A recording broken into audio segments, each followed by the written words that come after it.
Kaleshwaram project పైన కాంగ్రెస్ ప్రభుత్వం చేసిన కుట్రలకు నిరసనగా BRS party working president KTR ఆదేశాల మేరకు జగిత్యాల జిల్లా బీఆర్ఎస్ అధ్యక్షులు కల్వకుంట్ల విద్యాసాగర్ రావు, కోరుట్ల ఎమ్మెల్యే డాక్టర్ సంజయ్ ఆదేశాల మేరకు మెట్టుపల్లి పట్టణంలోని పాత బస్టాండ్ వద్ద నిరసన కార్యక్రమంలో పాల్గొన్న మెట్టుపల్లి మండల మరియు మెట్టుపల్లి పట్టణ బీఆర్ఎస్ నాయకులు, కార్యకర్తలు పాల్గొన్నారు.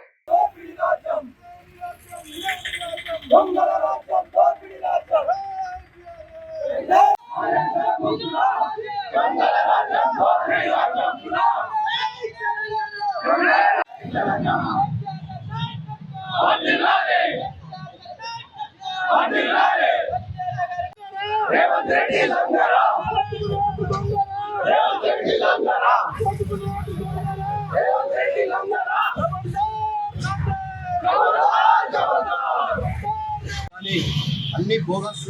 ఉన్నటువంటి సమాచారాలు తప్ప అందులో ఏమి లేదని చెప్పి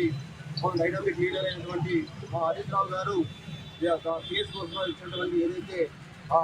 పద్ధతులు ఉన్నాయో పద్ధతులన్నింటినీ కూడా అసెంబ్లీలో చదవడానికి కూడా టైం ఇవ్వడానికి ప్రభుత్వం వాళ్ళ ఎక్కడ దొంగతనం బయటపడుతుందని ఆలోచన